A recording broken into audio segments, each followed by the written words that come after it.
Let's start with the first question. The first question says the magnitude of the resultant of two equal vectors is equal to the magnitude of either vectors. What is the angle between two vectors? So here we are given the two vectors A and B have equal magnitude, and resultant also has magnitude equal to A or B. We can apply the formula for resultant: A square plus B square plus 2AB cos theta. Theta is angle between vectors. So we can put A and B equals to R, and squaring both the terms, we can get this, and put A equals to B equals to R, then R square plus 2 RR cos theta. It will be 2R square plus 2R square cos theta. So R square equals to 2R square plus 2R square cos theta. Then we will get 2R square cos theta equals to minus of R square, and cos theta equals to minus 1/2, and theta will be 120 degree. Cos theta की minus half value होती है 120 degree की. Answer will be C. So in first question, the correct answer is C. Let's move on the second question. The question says two masses M and 2M are joined to each other by the means of a frictionless pulley as shown in the figure. When the mass 2M is released, the mass M will ascend with an acceleration of, we have to find acceleration of bodies. So 2M is much heavier than M, so it will descend with acceleration A, and this block M will ascend with same acceleration A, and we can draw the FBD of 2M and M. So FBD draw करते हैं इनका. 2M पर gravitational force लगेगा 2mg, tension लगेगी T upward. Similarly same string है तो यहाँ पर ब्लॉक पर टेंशन अपवर्ड लगेगी और इस पर ग्रेविटेशनल फोर्स लगेगा mg नीचे. इसका एक्सेलरेशन ऊपर है और इसका एक्सेलरेशन नीचे. हम दोनों ब्लॉक के लिए इक्वेशन लिख सकते हैं y डायरेक्शन में. On block M T minus mg equals to ma. So T will be mg plus ma, or we can write it, leave it as T minus mg equals to ma. On mass 2m, we can write 2mg minus T equals to mass into acceleration 2m into a. So basically F equals to ma हमने apply किया और F net force ले लिया हमने acceleration के direction में. हमने ये अप्लाई किया F equals to ma, net force equals to mass into acceleration. इन दोनों इक्वेशन को अगर हम ऐड कर दें, इन दोनों इक्वेशन को ऐड कर देंगे तो T माइनस एम जी में ऐड करना होगा 2mg minus T, and it will be equals to ma plus 2ma. So T will be cancelled out. This will be mg equals to 3ma, and A will be g by 3. So the acceleration of both the blocks will be g by 3. Correct answer is A. Next question, third question. A block of mass m is pulled along a horizontal frictionless surface by a rope of mass m. एक block है अपने पास जिसका mass capital M है, and it is pulled by a rope of mass small m. तो एक रोप है अपने पास यहाँ पर, इस रोप का मास m है और इसे F फोर्स से पुल किया हमने. The net force exerted on the block will be. So basically पूरा सिस्टम आगे मूव करेगा. हम मान लेते हैं पूरे सिस्टम का एक्सेलरेशन A है, and we have to find force exerted by the rope on the block. So हम FBD बना लेते हैं इनका. तो इन दोनों का अलग अलग से FBD बनाते हैं. Capital M and small m जो रोप है, एंड रोप का जो फोर्स है इधर F है और इधर टेंशन T है, इधर भी टेंशन T लगेगी और दोनों का एक्सेलरेशन ये है। फ्रिक्शनलेस सरफेस है तो कोई फ्रिक्शन नहीं आएगा। इन दोनों के लिए हम इक्वेशन लिख सकते हैं F इक्वल्स टू ma।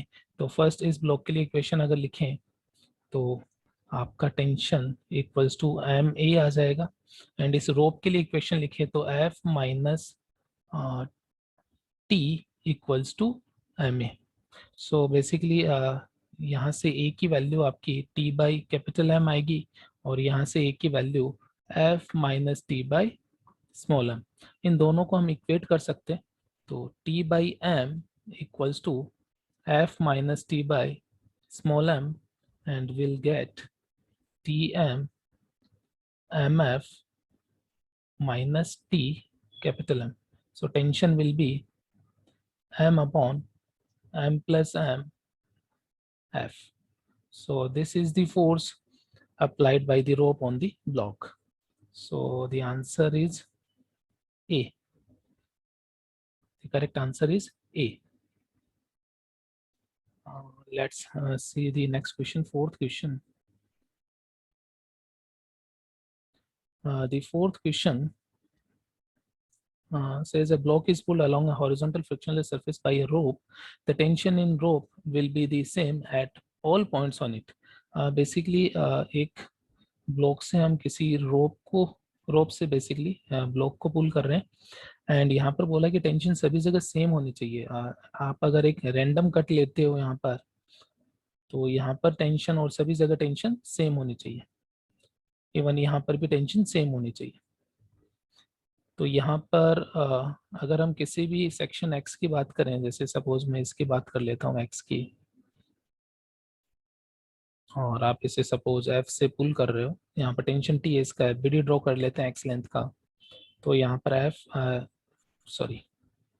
यहाँ पर F फोर्स लगेगा और यहाँ पर टेंशन फोर्स लगेगा एंड इसका मास सपोज m होगा। ये डिपेंड करेगा आपने कितनी लेंथ ली है। अगर आपने कंप्लीट लेंथ ली है तो कंप्लीट मास होगा, हाफ लेंथ लिए तो आधा हो जाएगा, और x के अकॉर्डिंगली ये डिस्ट्रीब्यूट होगा, बेसिकली लेंथ के अकॉर्डिंगली, लेंथ के प्रोपोर्शनल।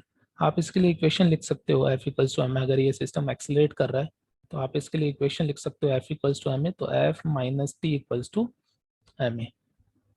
तो basically F equals to T आने के लिए, F इक्वल्स टू T आने के लिए, if F equals to T for all M and A, अगर ऐसा है तो मैं बोल सकता हूँ कि ma जो है बेसिकली वो जीरो आना चाहिए। ma जीरो कब आएगा, या तो m जीरो होगा या फिर आपका a जीरो होगा। तो या तो रोप आपकी एक्सेलरेटेड नहीं होनी चाहिए या फिर आपकी रोप मासलेस होनी चाहिए। इन दो केस में ही बेसिकली टेंशन सेम हो सकती है। तो यहाँ पर वो जो आंसर है हम देख सकते हैं सी आंसर, तो इसका आंसर आ जाएगा सी। Now move on to the next question, fifth question. A block takes twice as much time to slide down a rough 45-degree inclined plane as it takes to slide down an inclined smooth 45-degree inclined, identical smooth 45-degree inclined plane. The coefficient of friction, kinetic friction between the block and the rough inclined plane is. Basically हमें inclined surface और block के बीच में coefficient of friction बताना है, और हमें एक हिंट गिवन है कि जो टाइम ये ले रहा है स्मूथ के कंपैरेटिवली डबल टाइम ले रहा है। तो अगर मैं स्मूथ की बात करूं, अगर स्मूथ इंक्लाइन है आपके पास में, थीटा एंगल है सपोज, ये आपका 45 है, स्मूथ है, स्मूथ का केस में ले रहा हूँ। तो यहाँ पर अगर मैं बात करूँ किसी ब्लॉक की, सपोज इसका मास m है, तो mg इस पर वर्टिकली डाउनवर्ड डायरेक्शन में लगेगा एंड इधर नॉर्मल कांटेक्ट लगेगा। इसका जो मोशन होगा अलोंग द इंक्लाइन होगा, तो mg के दो कंपोनेंट हम कर सकते हैं। इधर कंपोनेंट आएगा mg साइन थीटा और इधर कंपोनेंट आ जाएगा mg कॉस थीटा। एंड यहाँ पर अगर मैं अलोंग द इंक्लाइन बात करूँ तो एक ही फोर्स है mg साइन थीटा, जो कि ma के इक्वल होगा net force along the incline equals to mass into acceleration. तो एक्सेलरेशन इसका g साइन थीटा होगा। एंड सेम अगर मैं कैलकुलेशन करूं रफ इंक्लाइंड प्लेन के लिए, तो रफ के लिए मैं देख सकता हूं कि सेम एफबीडी बनेगा इसमें, तो मैं सेम फोर्स इसमें अप्लाई कर देता हूं। इधर आपका mg साइन थीटा, इधर आपका mg कॉस थीटा, इधर आपका नॉर्मल कांटेक्ट फोर्स, और एक और फोर्स लग जाएगा यहाँ पर फ्रिक्शन फोर्स, जो कि इधर लगेगा। तो यहाँ पर जो फ्रिक्शन फोर्स है काइनेटिक फ्रिक्शन लगेगा, जो कि म्यू इंटू एन होगा। म्यू यहाँ पर कोफिशिएंट ऑफ काइनेटिक फ्रिक्शन में ले रहा हूँ, इसे म्यू के से डिनोट नहीं कर रहा हूँ, म्यू ही लिख रहा हूँ। तो ये आ जाएगा mu M G cos theta.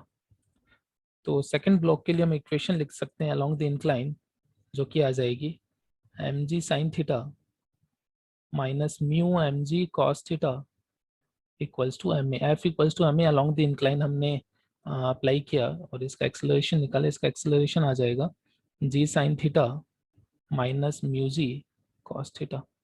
तो बेसिकली ये एक्सेलरेशन, इसे मैं a1 बोल देता हूँ, पुराना वाला जो अपना एक्सेलरेशन है, और ये जो रफ के केस में जो एक्सेलरेशन है इसे मैं a2 बोल देता हूँ। तो दोनों एक्सेलरेशन डिफरेंट डिफरेंट है, तो टाइम भी इन्हें डिफरेंट डिफरेंट लगेगा सेम डिस्टेंस ट्रेवल करने में। तो अगर मैं टाइम की बात करूँ, सपोज एज डिस्टेंस इन्हें ट्रेवल करनी है, तो मैं कांस्टेंट एक्सेलरेशन के लिए अप्लाई कर सकता हूँ S equals to U T plus half A T square. और अगर ये रिलीज कर रहे हैं यहाँ से, तो इनिशियल वेलोसिटी 0 होगी, हाफ ए टी स्क्वायर। तो यहाँ से क्लियरली दिख रहा है कि जो एक्सेलरेशन है वो आपका आ जाएगा 2s बाई टी स्क्वायर।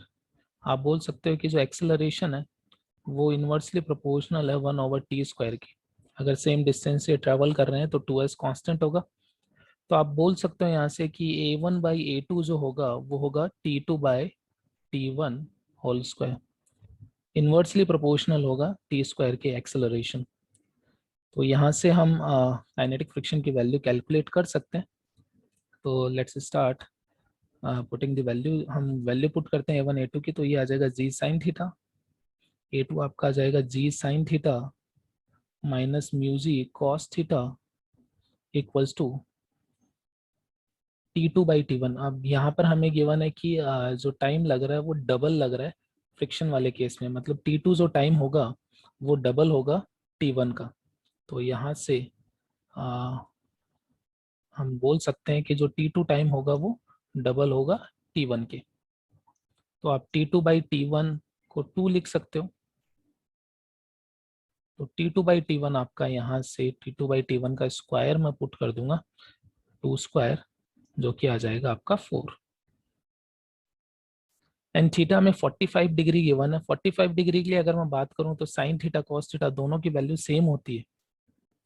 तो ये टर्म आपकी कैंसिल आउट हो जाएगी क्योंकि थीटा 45 है, एंड जी भी कैंसिल आउट हो जाएगा। तो ये आएगा 1/1 minus mu equals to 4, 1 equals to 4 minus 4 mu, and आपका म्यू यहाँ से आ जाएगा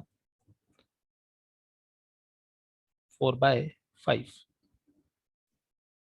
सॉरी म्यू अपना आ जाएगा 3/4, that is 0.75. So answer will be 0.75 mu C. So in fifth question, the answer will be C. Now take the question number 6. The upper half of an inclined plane of inclination Q, I think a theta hai, theta is perfectly smooth while the lower half of inclined is rough. Okay, so upper half आपको जो half length है, ये suppose S length है, ये भी S होगी अगर half है ये, और हमें बोल रखा है अपर हाफ में कोई फ्रिक्शन नहीं है और यहाँ पर एक फ्रिक्शन है, ये रफ है। A block starting from rest at the top of the plane, यहाँ से टॉप से हम एक ब्लॉक को स्टार्ट कर रहे हैं, and It will again come to rest at the bottom if coefficient of friction between the block and the lower half of the plane is given by. तो basically अगर ये यहाँ initial velocity 0 से start कर रहा है, हम इसको ऐसे लिख सकते हैं, इसको रीड्रॉ कर सकते हैं.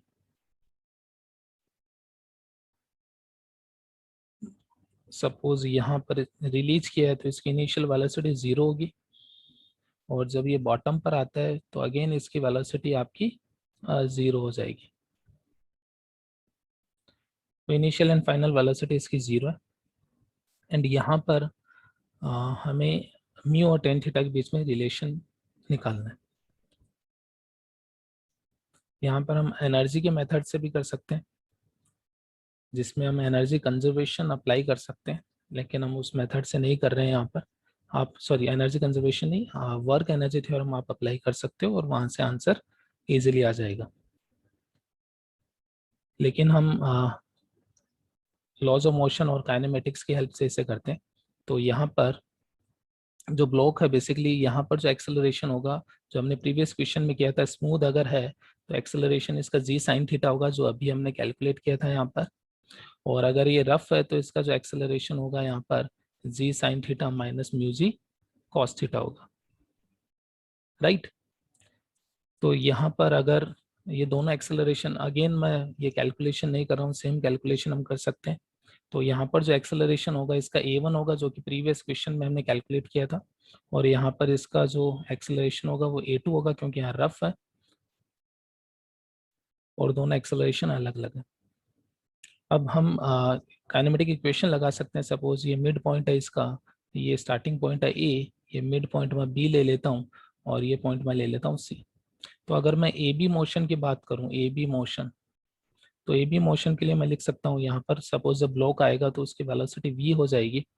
तो इसके लिए मैं लिख सकता हूँ we square equals to you square plus 2as apply कर सकता हूँ, जिसमें वी स्क्वायर आपका वी स्क्वायर रहेगा, यू स्क्वायर आपका 0 हो जाएगा क्योंकि इनिशियल वेलोसिटी 0 है, और इसका एक्सेलरेशन आपका a1 और s, तो आप लिख सकते हो 2a1s. सिमिलरली अगर आप बी सी मोशन की बात करो तो इसके लिए V square equals to you square plus 2as में अप्लाई कर सकता हूँ third equation of motion. And यहाँ पर फाइनल वेलोसिटी इसकी 0 होगी सी पॉइंट पर, इनिशियल वेलोसिटी इसकी v होगी, एंड एक्सेलरेशन इसका a2 होगा, और सेम डिस्प्लेसमेंट एज इसने ट्रेवल किया क्योंकि मिड पॉइंट है. सो अगेन यहाँ से आप लिख सकते हो V square equals to minus 2a2s. इन दोनों इक्वेशन से वी स्क्वायर की वैल्यू जो कि है 2a1s equals to minus 2a2s हम इक्वेट कर सकते हैं इसे. So a1 equals to minus a2 आ जाएगा. a1 हमें पता है प्रीवियस ये जो हमने कैलकुलेट किया था, g sine theta equals to minus of a2, मतलब minus of ji sine theta minus mu ji cos theta. यहाँ से हम इसे लिख सकते हैं 2g sine theta equals to mu ji cos theta. So mu will be 2 tan theta. तो यहाँ से म्यू अपने पास आ जाएगा 2 tan थीटा. तो answer will be A. Same question को हम वर्क एनर्जी थ्योरम से भी कर सकते थे, लेकिन यहाँ पर हमने लॉज ऑफ मोशन और काइनेमेटिक्स से किए. नेक्स्ट क्वेश्चन देखते हैं. Next question says a block of mass m2 lying on a horizontal frictionless surface is connected to a block of mass m1 by means of a string which passes over a frictionless pulley as shown in the figure. The common acceleration of the masses is given by. We have to find common acceleration. Let's say ये acceleration से नीचे descend हो रहा है और ये इधर move कर रहा है right direction में. ये acceleration से इनका FBD हम draw कर सकते हैं. So m2 का जो FBD है वो आ जाएगा इधर टेंशन T, नीचे m2g एंड ऊपर नॉर्मल कॉन्टैक्ट फोर्स. आप वाई डायरेक्शन के फोर्स नहीं भी ड्रॉ करोगे तो चलेगा यहाँ पर. क्यों? क्योंकि इसका जो मोशन है वो एक्स डायरेक्शन में हो रहा है, इसका एक्सेलरेशन ए. सिमिलरली जो m1 है आपका, उसका एफबीडी बन जाएगा m1g टेंशन T और एक्सेलरेशन ए. m2 पर अगर मैं इक्वेशन लिखना चाहूँ ऑन m2, तो आप F equals to M A X direction में लगा सकते हो, T equals to m2a. Similarly अगर मैं m1 पर इक्वेशन लिखना चाहूँ तो मैं इस पर लिख सकता हूँ, नीचे की डायरेक्शन में एक्सेलरेशन है तो m1g minus T equals to m1a। इन दोनों इक्वेशन को हम ऐड कर सकते हैं। जैसे हम ऐड करेंगे तो m1g minus T plus T equals to m2a plus m1a। तो यहाँ पर m1g आपका आ जाएगा m2a प्लस m1a। तो यहाँ से मैं एक्सेलरेशन लिख सकता हूँ m1g upon m1 plus m2। तो बेसिकली जो आपका एक्सेलरेशन है वो ये आ जाएगा m1g upon m1 plus m2। Seventh में अपना आंसर होगा C. Now move on to the next problem.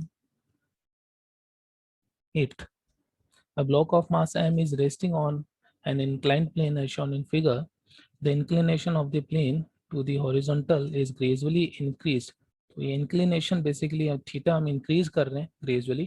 It is found that when the angle of inclination theta, the block just begins to the slide down the plane. Okay, तो theta पर just ये slide कर रहा है.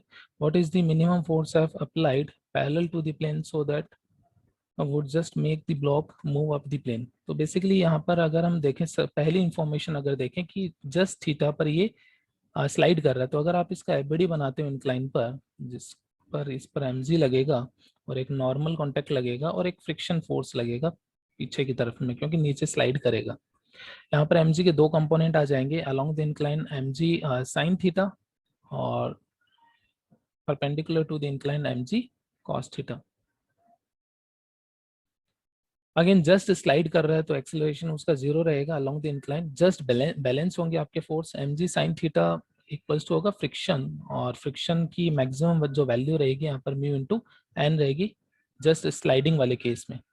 तो mg sine theta आपका आना चाहिए म्यू, और नॉर्मल कॉन्टेक्ट अगर आप परपेंडिकुलर टू द इंक्लाइन बात कर रहे हो, इंक्लाइन के परपेंडिकुलर, तो वहां से हम बोल सकते हैं N equals to mg cos theta होगा, क्योंकि परपेंडिकुलर टू द इंक्लाइन इसका मोशन नहीं होगा। तो एन की वैल्यू mg कॉस थीटा लिख देते हैं, तो यहाँ से tan थीटा आपका आ जाएगा म्यू। सो बेसिकली जो पहला एंगल है जो हमें ये गिवन है tan theta equals to mu. And next part में हमें पूछा है कि हमें कितना फोर्स लगाना चाहिए अलोंग द इंक्लाइन कि जस्ट ये ऊपर मूव करे। तो जब ये ऊपर मूव करेगा तो फ्रिक्शन अपनी डायरेक्शन चेंज कर लेगा, क्योंकि ब्लॉक अब ऊपर जाने लगा है। रिलेटिव मोशन अगर मैं देखूं, इसकी रिलेटिव वेलोसिटी अब ऊपर की तरफ होगी, जस्ट मूव कर रहा है, तो मैं उस केस में एक्सेलरेशन इसका जीरो ले सकता हूँ। अगेन इस पर जो फोर्स लगेंगे, एक तो mg का कंपोनेंट लगेगा mg साइन थीटा, इधर mg का कंपोनेंट mg कॉस थीटा, इधर इस normal contact force and friction force अब अपनी डायरेक्शन चेंज कर लेगा, क्योंकि ऊपर जा रहा है तो इस पर फ्रिक्शन नीचे लगेगा, और जस्ट जा रहा है तो काइनेटिक फ्रिक्शन लग जाएगा म्यू इंटू एन। तो यहाँ पर अगर मैं बात करूँ कि जो फोर्स रिक्वायर्ड है यहाँ पर, अगर आप इस डायरेक्शन में बात करो तो एफ आपका इक्वल्स टू आना चाहिए mg sine theta plus mu N along the incline, क्योंकि जस्ट स्लाइड करने की कंडीशन है तो एक्सेलरेशन जीरो होगा, तो नेट फोर्स आप जीरो रखोगे अलोंग द इंक्लाइन, तो ये इक्वेशन अपने पास आ जाएगी। नेट फोर्स जीरो करना है मतलब बैलेंस करना है इसे, F equals to mg sine theta plus mu N. F अपने पास है ये mg sine theta and plus mu, mu आप tan थीटा लिख सकते हो, and normal contact force again Y direction में अगर आप बैलेंस करवाओगे तो n mg cos थीटा ही आएगा। तो मैं यहाँ पर n की वैल्यू रख देता हूँ, ये mg sine theta plus n की value mg cos theta into tan theta, and cos theta into tan theta आपका बन जाएगा sine theta, mg sine theta plus mg sine theta, cos theta into tan theta आपका sign theta, तो ये आ जाएगा 2mg sign theta. तो जो फोर्स हमें रिक्वायर्ड होगा इसे जस्ट ऊपर मूव करवाने के लिए वो होगा 2mg साइन थीटा। तो अपना आंसर यहाँ पर आ जाएगा डी, एट्थ में answer D.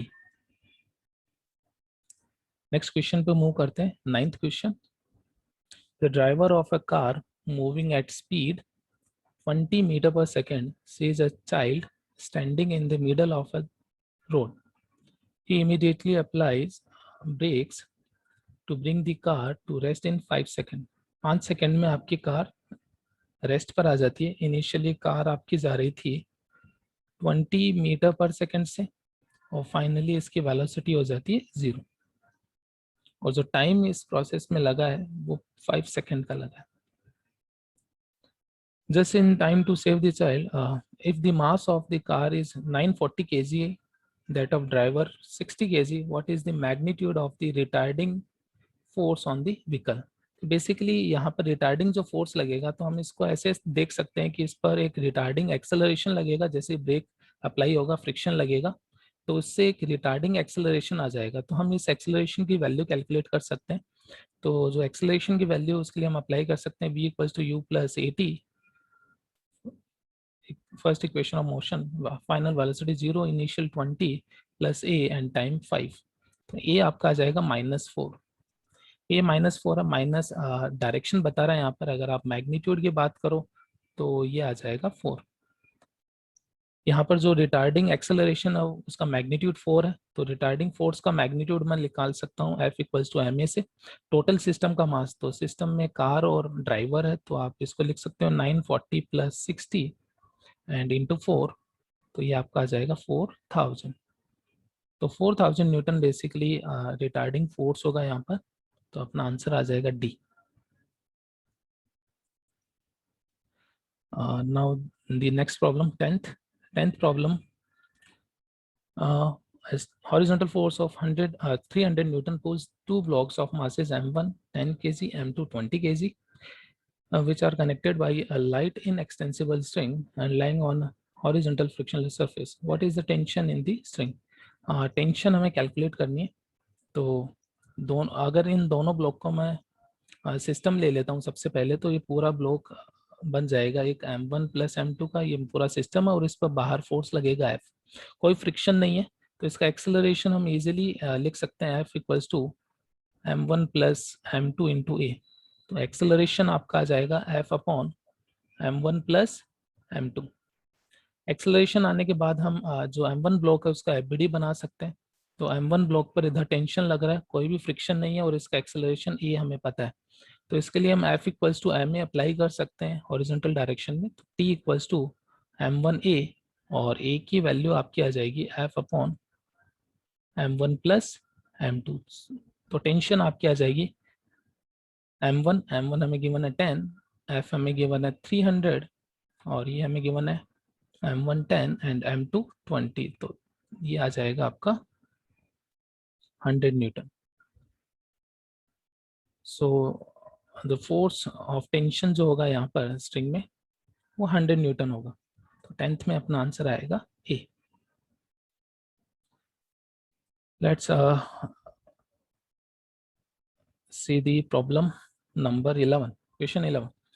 A block of mass m is projected up an inclined plane of inclination theta with an initial velocity u. Okay, if the coefficient of kinetic friction between the block and the plane is mu and sin theta = mu cos theta, ये हमें given है, the distance up to which the block will rise up the plane before coming to rest.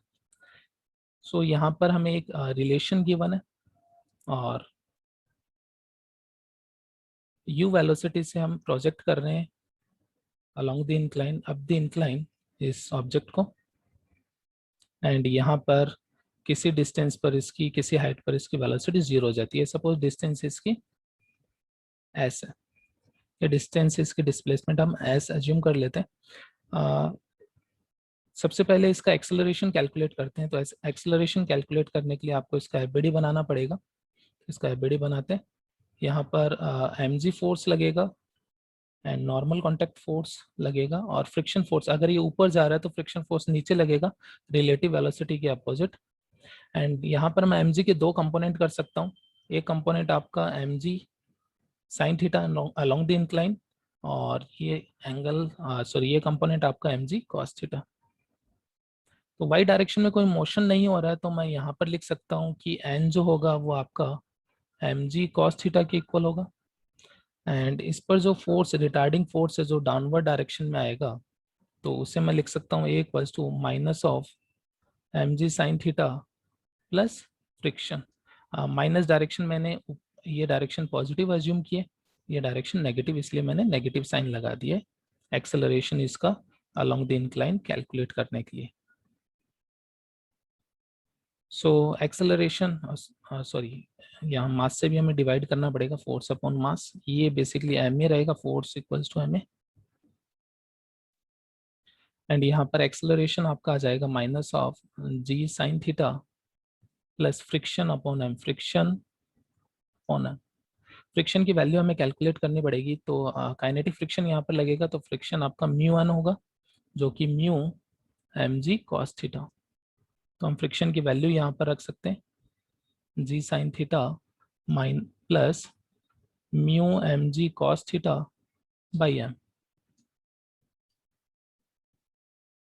And यहाँ पर हम देख सकते हैं g sine theta plus mu जी cos theta. Mu जी cos theta और जी साइन थीटा में relation given equation में g mu cos theta sine theta के इक्वल है, तो मैं ए को लिख सकता हूँ माइनस टू जी साइन थीटा। तो इसका जो एक्सेलरेशन है वो कांस्टेंट है, डाउनवर्ड डायरेक्शन में मैग्नीट्यूड टू जी साइन थीटा है अलोंग द इंक्लाइन। तो इसके लिए मैं इक्वेशन लगा सकता हूँ we square equals to you square plus two A S, final velocity 0 है, इनिशियल वेलोसिटी u है, एंड सॉरी इनिशियल वेलोसिटी यहाँ पर u ही गिवन है, प्लस 2 एक्सेलरेशन इसका माइनस टू जी साइन थीटा, और डिस्टेंस या डिस्प्लेसमेंट इसका s, तो s आपका आ जाएगा u square upon 4g sign theta. तो यहाँ पर जो आंसर रहेगा u square upon 4g sine theta, c अपना आंसर होगा 11th क्वेश्चन में। सो 11th क्वेश्चन में, सो यहाँ पर 11th क्वेश्चन का आंसर अपना C. Let's see the next problem, question number 12। Question 12 में हमें गिवन है when a force F acts on a body of mass m, the acceleration produced in the body is a। अगर हम f force लगा रहे हैं तो a acceleration है, तो हम लिख सकते हैं f equals to ma। First line, if three equal forces f1 f2 f3 equals to f, ये तीनों फोर्स f के इक्वल है, then the acceleration produced, तो हमें ये इक्वेशन तो गिवन है, इस क्वेश्चन में हमें डील करना है यहाँ पर, तो हम यहाँ पर कुछ कंस्ट्रक्शन कर सकते हैं। सपोज ये लाइन है अलोंग दी f1, ये 90 डिग्री होगा, ये एंगल 45 होगा, क्योंकि टोटल 135 है, ये 90 होगा तो ये 45। तो f3 के यहाँ पर दो कंपोनेंट आ जाएंगे, एक तो नेगेटिव इस डायरेक्शन में आएगा, नेगेटिव एक्स एक्सिस अगर आप स्टैंडर्ड x और y ऐसे ले रहे हो, और एक नेगेटिव y में आ जाएगा। तो f3 का इधर कंपोनेंट आ जाएगा f3 cos 45, और इधर कंपोनेंट आ जाएगा f3 sin 45। सो f3 f1 f2 इन सभी का मैग्नीट्यूड f है, तो आप इस डायग्राम को ऐसे ड्रॉ कर सकते हो, इधर f, यहाँ पर f, इधर f3 cos 45, इसे मैं f बाई रूट टू लिख सकता हूँ, क्योंकि cos 45 1 बाई रूट टू होगा और f3 f है। सिमिलरली f3 sin 45 को आप f बाई रूट टू लिख सकते हो। इसे अगर देखें तो ये नेट आ जाएगा f minus F by root two, और इधर आ जाएगा f minus F by root two, angle 90 degree. तो जो रिजल्टेंट फोर्स है यहाँ पर f नेट फोर्स, वो आपका आ जाएगा root over f minus F by root two square plus f minus F by root two square, ये आ जाएगा root two f minus F by root two, इसे हम लिख सकते हैं f रूट टू माइनस 1, ये नेट फोर्स आएगा। तो दूसरे केस में जो एक्सेलरेशन होगा, सपोज वो a प्राइम है, तो हम लिख सकते हैं M A prime, f equals to M A से। अगर फर्स्ट इक्वेशन और सेकंड इक्वेशन को कंपेयर करें, f की वैल्यू अगर मैं रख देता हूँ यहाँ पर, या फिर आप इन दोनों को डिवाइड कर सकते हो, तो f root two minus 1 upon f equals to M A prime upon a। So a prime will be a into root two minus 1, so the acceleration will be a into root 2 minus 1. The correct answer is A. Now move on to the next problem, question number 13. A car is moving on a straight horizontal road with a speed v, when brakes are applied to give a constant retardation a, the car is stopped in a shortest distance s. If the car were moving on the same road with the speed 3v and the same retardation a is applied, the shortest distance in which the car is stopped will be. तो पहले case में अगर मैं बात करूं तो जो speed है आपकी वो v है इनिशियल कार की, जब ब्रेक अप्लाई किया एक रिटार्डेशन आया और ये जीरो स्पीड पर आ गए, जीरो वेलोसिटी पर आ गए, और ये जो डिस्टेंस है ये डिस्टेंस एस है। इसके लिए मैं अप्लाई कर सकता हूँ we square equals to you square plus 2as। तो वी स्क्वायर 0, यू स्क्वायर आपकी वी स्क्वायर होगी इस केस में initial velocity, plus 2 retardation minus A and distance S. Capital S ले लेते हैं, क्वेश्चन में हमें एस गिवन है कैपिटल एस। सो यहाँ से वी स्क्वायर आ जाएगा 2a capital S, first equation. दूसरी सिचुएशन में हमें जो स्पीड गिवन है वो 3v गिवन है और फाइनल वेलोसिटी आपकी 0 हो जाएगी, रिटार्डेशन सेम है, तो आप अगेन थर्ड इक्वेशन लगा सकते हो, V square equals to you square plus 2as। We square आपकी 0 है, initial velocity 3v whole square plus 2, acceleration retardation वही है माइनस है, एंड डिस्टेंस हमें कैलकुलेट करनी है, हम इसे एस डैश लिख देते हैं। तो यहाँ से 9v स्क्वायर आ जाएगा 2a dash, equation 2।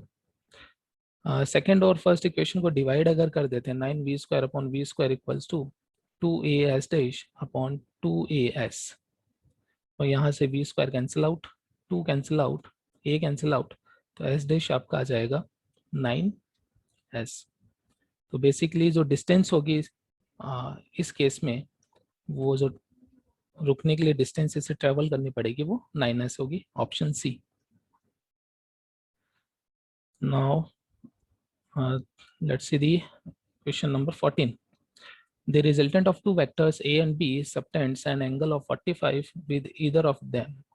Okay, the magnitude of the resultant, a और b है हमारे पास, और ये रिजल्टेंट दोनों से सेम एंगल बना रहा है, जैसे ये a है ये b है, और जो रिजल्टेंट है वो दोनों से सेम एंगल बना रहा है थीटा, और थीटा हमें गिवन है 45।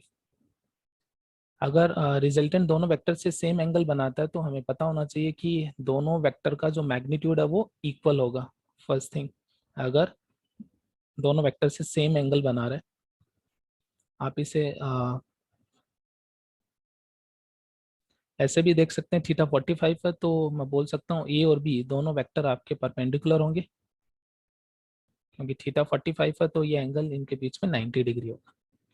अगर 90 डिग्री है तो रिजल्टेंट आपका होता है root over A square plus B square. Simply आप ये फॉर्मूला लगा सकते हो जिसमें थीटा आप 90 डिग्री रख सकते हो, cos 90 0। यहाँ पर a इक्वल्स टू बी है तो मैं लिख सकता हूँ जो रिजल्टेंट होगा उसका मैग्नीट्यूड होगा रूट ऑफ 2 रूट टू ए या फिर रूट टू बी। बेसिकली ये आएगा रूट टू ए स्क्वायर या फिर रूट टू बी स्क्वायर, तो हम इसे लिख सकते हैं रूट टू ए और रूट टू बी।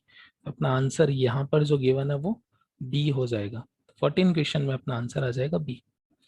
ये रिजल्ट अगर आप लोगों को याद नहीं है, ए इक्वल्स टू बी होता है तो ये बाई सेक्टर पर होता है, तो इसके लिए आप ये सॉल्व कर सकते हो, tan alpha equals to B sine theta upon A plus B cos theta. A और बी इक्वल अगर इसमें रखेंगे तो ये alpha equals to theta by 2 आ जाएगा बेसिकली। तो आई थिंक ये हमने पढ़ रखा होगा। आगे बढ़ते हैं, let's see question number 15। Three vectors a b and c are related as a plus B equals to c। ये बोल्ड है, तो बोल्ड है तो हम इसे लिख सकते हैं a वेक्टर, ये वेक्टर है basically, plus b vector equals to c vector. If vector c is perpendicular to vector a, c basically resultant है, आपको दिख रहा है यहाँ पर रिजल्टेंट है, और c वेक्टर इसके परपेंडिकुलर है। लेट्स से ये c है और ये वेक्टर a है, दोनों के बीच में एंगल 90 डिग्री है। And the and the magnitude of C is equal to magnitude of A. C का मैग्नीट्यूड ए के मैग्नीट्यूड के इक्वल है। एंड यहाँ पर मैं ट्राइंगल लो अगर देखूँ तो ए और बी का सम सी के इक्वल है, तो मैं बी यहाँ पर ड्रॉ कर सकता हूँ। बी ये बनेगा हाइपोटेनस और इस डायरेक्शन में आएगा triangle law of vector addition से। So B plus A will be C and C और ए का मैग्नीट्यूड सेम है, तो आप बोल सकते हो ये जो ट्राइंगल होगा वो आइसोसेलेस होगा। ये दोनों साइड इक्वल है, तो ये एंगल आपका 45 होगा और ये एंगल भी 45 आइसोसेलेस बन जाएगा ये, क्योंकि दोनों साइड बेस और परपेंडिकुलर सेम है। तो ये जो एंगल आएगा वो आपका 45 आएगा। अगर ऐसा है तो हमें एंगल जो पूछा है ए और बी के बीच में पूछा है। ए और बी दो वेक्टर है, तो इनके बीच में अगर मुझे एंगल कैलकुलेट करना है तो मुझे इनकी टेल के बीच में एंगल देखना है या फिर हेड के बीच में। तो यहाँ पर मैं बी को पैरेलली ऐसे शिफ्ट करवा सकता हूँ, ये ए है और बी को आप पैरेलली इधर शिफ्ट करवा दीजिए। तो इसके अलॉन्ग मैंने इसे शिफ्ट करवा दिया। ये एंगल 45 था, तो एंगल बिटवीन वेक्टर जो कि ये होगा और ये आपका 180 माइनस 45 जो कि आ जाएगा 135। तो ए और बी के बीच में जो एंगल होगा वो 135 होगा। अपना आंसर यहाँ पर सी होगा। Let's move on to the next problem, question 16. The magnitude of the resultant of a plus b, vector a plus vector b and vector a plus vector minus vector b, sorry. So resultant will be sum of these two, a plus b plus a minus b, or it will be 2a. So magnitude of resultant will be 2a.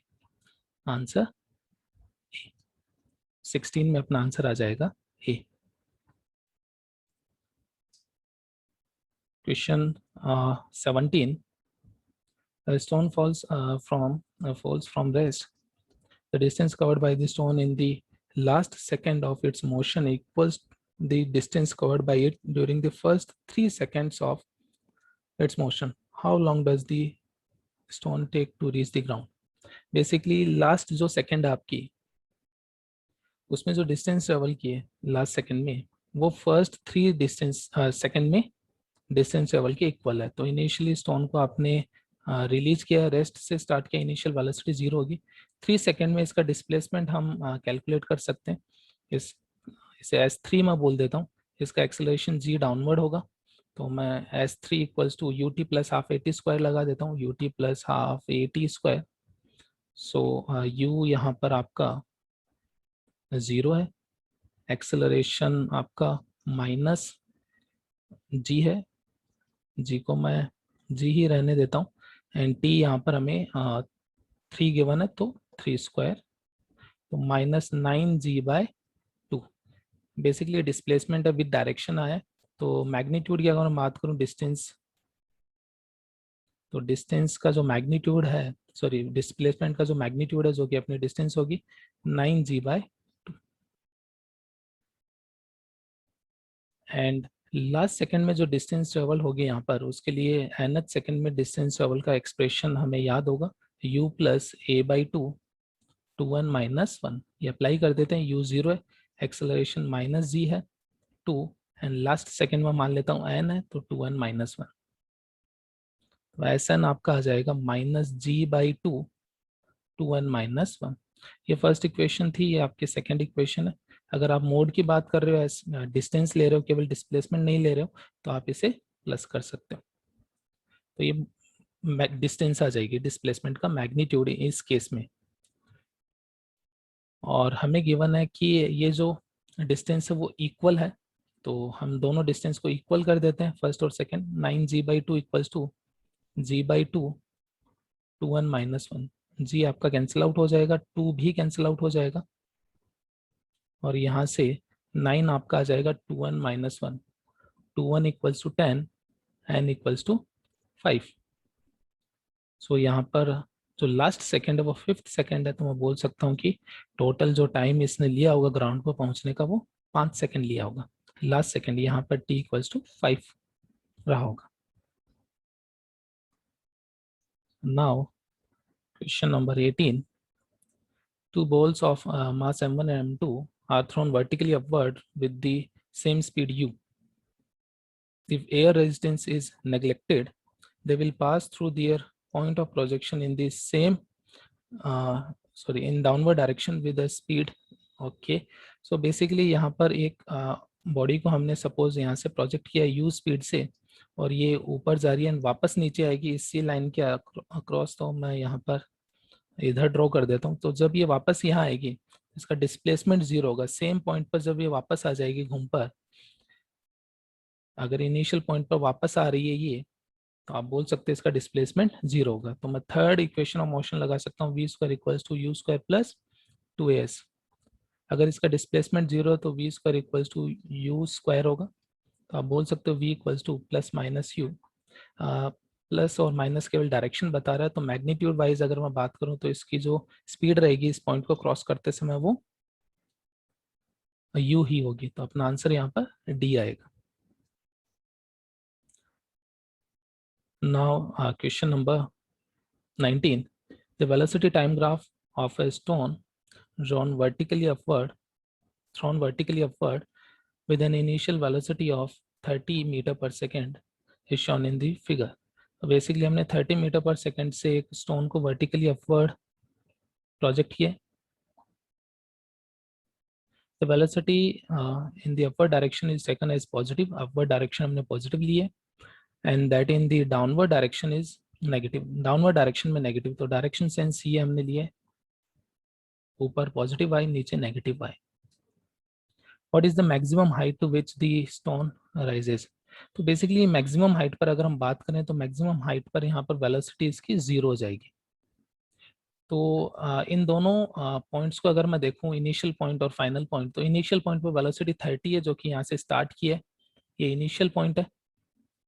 और final point जहाँ पर velocity 0 है, तो VT graph में हम देख सकते हैं इस पॉइंट पर बी पॉइंट पर वेलोसिटी आपकी 0 होगी। तो ये पॉइंट ए होगा, ये पॉइंट बी होगा। तो ए बी मोशन के लिए हमने पॉइंट्स मार्क कर दिए, और ए बी मोशन में जो डिस्टेंस होगी या जो डिस्प्लेसमेंट होगा वही बेसिकली आपकी मैक्सिमम हाइट होगी।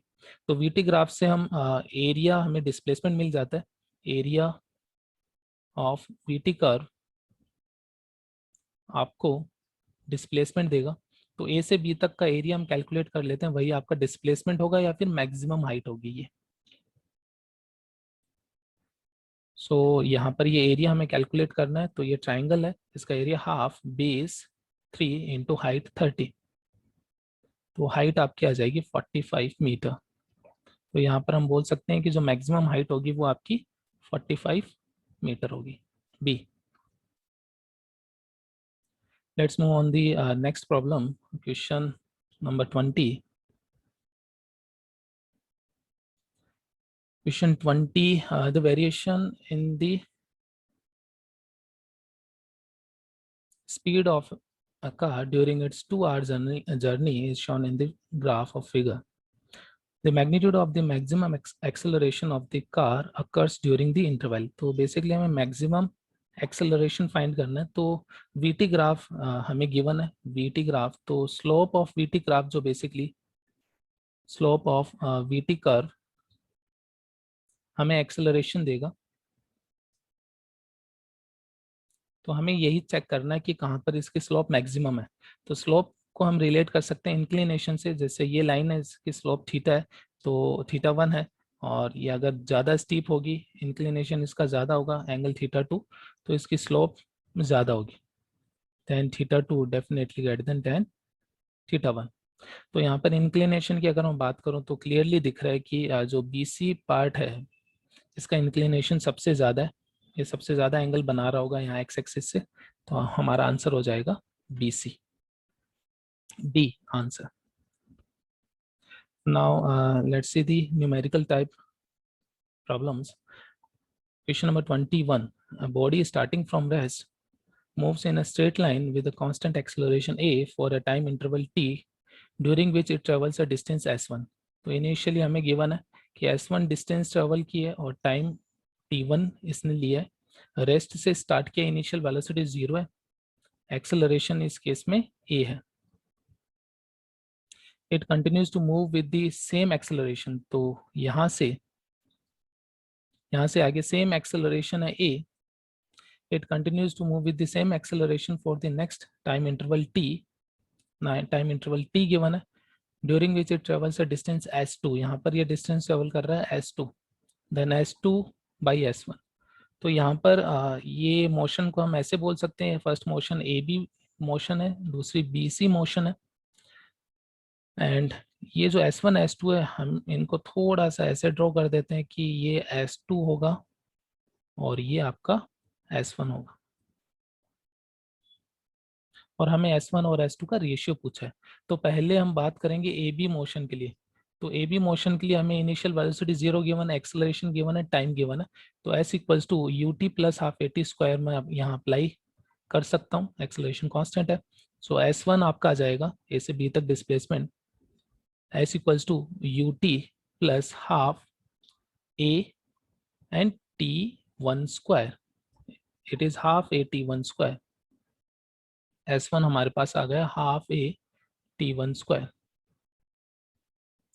नेक्स्ट हम AC मोशन को स्टडी कर सकते हैं। A से C मोशन, अगेन A से स्टार्ट करके C तक देखें तो डिस्प्लेसमेंट होगा S1 plus S2 and initial velocity A पर 0, हम A से स्टार्ट कर रहे हैं, प्लस हाफ एक्सेलरेशन ए ही है, और टाइम यहाँ पर आप देख सकते हो T1 प्लस टी लगेगा, टोटल टाइम T1 ए से बी तक और T बी से सी तक।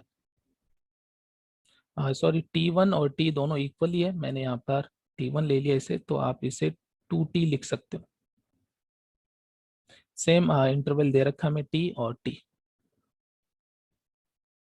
तो यहाँ पर S1 प्लस S2 आपके पास आ जाएगा 2A T square, equation number 2। दोनों इक्वेशन को अगर डिवाइड कर दें S1 plus S2 upon S1, 2/1 अगर हम कर दें तो 2A T square upon, sorry यहाँ पर हमें T ही लेना है क्योंकि T1 नहीं गिवन है, T ही गिवन है, हमने गलती से T पुट कर दिया इसे, half A T square and ये आ जाएगा 4, S1 plus S2 equals to 4S1 and इससे हम सॉल्व कर सकते हैं आगे, S2 equals to 3S1 and S2 by S1 will be 3। तो यहाँ पर अपना आंसर आ जाएगा S2 by S1 equals to 3। In question 22, we are given a car is moving at a constant speed. The minimum distance over which it can be stopped is x. If the speed of car is double, then minimum distance over which the car can be stopped with the same acceleration is nx. Calculate n. Initially हमें given है कि अगर car आपकी suppose u velocity जा रही है और यहाँ पर स्टॉप कर दिया हमने और इस x डिस्टेंस कवर किए, तो हम अप्लाई कर सकते हैं v square equals to you square plus 2as, final velocity 0, initial velocity u and 2 और रिटार्डेशन माइनस है एंड डिस्टेंस ट्रेवल की x। हम यहाँ से लिख सकते हैं u square equals to 2ax, first equation. Second equation में हमें बोला है कि हमने स्पीड को डबल कर दिया, तो अगर आप इनिशियल स्पीड को डबल कर देते हो, 2u कर देते हो, तब फाइनली रेस्ट पर लाने में कितने डिस्टेंस ट्रेवल करनी पड़ेगी हमें सेम एक्सेलरेशन से। तो अगेन मैं third equation of motion apply कर रहा हूँ, we square equals to you square plus 2as, we square 0, you square आपका u square same, sorry 2u square plus 2, retardation same है एंड एक्स डिस्टेंस आपकी x डेस, यहाँ से आ जाएगा आपका 4u square equals to 2ax dash. 1 और 2 को अगर डिवाइड कर दें तो 4u square upon u square equals to 2ax dash upon 2ax, यहाँ से x डैश आपका आ जाएगा 4x। बेसिकली n की वैल्यू आपकी होगी इस 22 के लिए 4। Let's see the next question. Question 23. The angle between vectors हमें फाइंड करना है। तो वेक्टर को अगर देखें तो आप देख सकते हो i कंपोनेंट, j कंपोनेंट्स और k कंपोनेंट डबल हो गए। तो a वेक्टर बेसिकली आपका जो है वो मैं ऐसे लिख 3i cap plus 4j cap plus 5k cap है। b वेक्टर अपने पास अगर 2 हम कॉमन ले लें इसमें तो 3i cap plus 4j cap plus 5k cap. तो हम बोल सकते हैं कि जो बी वेक्टर है ये 2 टाइम्स ऑफ ए वेक्टर है, तो सेम डायरेक्शन में होंगे, इनके बीच में एंगल 0 होगा। अगर यहाँ से नहीं कैलकुलेट करना है तो हम दूसरे मेथड से भी कर सकते हैं। आपको अगर स्टैंडर्ड मेथड पता है, angle between two vectors cos theta equals to a dot b mod a mod b, ये अप्लाई कर सकते हैं। इसका डॉट प्रोडक्ट अगर हम देखें तो x कंपोनेंट को मल्टीप्लाई करना पड़ेगा आई कैप के 3 into 6 plus 4 into 8 plus 10 into 5। Basically हमने कंपोनेंट को मल्टीप्लाई कर दिया, करस्पॉन्डिंग डॉट प्रोडक्ट आ गया। एंड यहाँ पर मैग्नीट्यूड है इसका, ए का मैग्नीट्यूड आपका x square plus y square plus z square का root, so 9 plus 16 plus 25। And B का मैग्नीट्यूड 36 64 100। इसे सॉल्व करेंगे तो cos थीटा भी 1 आएगा, तो यहाँ से हम बोल सकते हैं एंगल आपका 0 होगा। Let's see the next question. Question 24. A block of mass 2 kg is held stationary against a wall by applying a force F. तो यहाँ पर हमने फोर्स F अप्लाई किया है, यहाँ पर नॉर्मल कॉन्टेक्ट लगेगा वॉल से और ग्रेविटेशन भी इस पर लग रहा होगा। If the coefficient of friction between the block and wall is mu हमें गिवन है, mu 0.25, so mu equals to 0.25 हमें गिवन है। तो इसकी टेंडेंसी नीचे जाने की है, तो इस पर फ्रिक्शन ऊपर लगेगा। Find the minimum value of f required to hold the block against the wall. तो बेसिकली हमें इसे होल्ड पर रखना है, तो एक्स डायरेक्शन में कोई मोशन नहीं होगा, तो एफ इक्वल्स टू एन आ जाएगा अगर मैं एक्स डायरेक्शन के फोर्स को बैलेंस करूं। एंड वाई डायरेक्शन में भी मोशन नहीं होना चाहिए, तो वाई डायरेक्शन का जो फोर्स है उसे बैलेंस कर देते हैं, तो m g equals to f r आएगा। और यहाँ से अगर मैं मिनिमम वैल्यू की बात करूं तो जस्ट इसे रोक के रखना है, तो फ्रिक्शन की वैल्यू में म्यू एन लिख सकता हूँ। तो m g equals to mu n, और एन हमारे पास एफ के इक्वल है तो म्यू एफ। तो जो फोर्स की वैल्यू रिक्वायर्ड है minimum force m g by mu होगा। एम जी हमें गिवन है 2 इंटू 10 एंड म्यू हमें गिवन है 0.25। एफ यहाँ से आ जाएगा 80 न्यूटन। बेसिकली 24 में आंसर अपना आएगा 80। The last question is question 25. In this question we are given a block of mass m lying on the floor of a lift. एक lift है अपने पास जिसके फ्लोर पर एक ब्लॉक है मास m. With what acceleration should the lift descend so that the block exert a force mg by 3 on the floor of the lift? तो basically हमें एक एक्सेलरेशन इसका फाइंड करना है जिससे ये डिसेंड होगी इस तरीके से कि नॉर्मल कॉन्टैक्ट जो फोर्स है वो mg बाई 3 आए। इन दोनों के बीच में, ब्लॉक और फ्लोर के बीच में normal contact force mg by 3 आए। तो हम ब्लॉक का एफबीडी बना सकते हैं। यहाँ पर नीचे mg लगेगा, ऊपर नॉर्मल कॉन्टैक्ट फोर्स एंड इसका एक्सेलरेशन a। हम F equals to M a apply कर सकते हैं, net force mg minus n, और ये आपका आएगा ma। And normal contact force mg by 3 हमें गिवन है, तो ये आ जाएगा आपका ma, और एक्सेलरेशन आपका आ जाएगा 2g बाई 3। यहाँ पर g की वैल्यू 10 नहीं गिवन है, तो 9.8 लेंगे डिवाइड बाई 3 एंड इसे सॉल्व करेंगे तो अपने पास आंसर आ जाएगा 6.533। Thank you.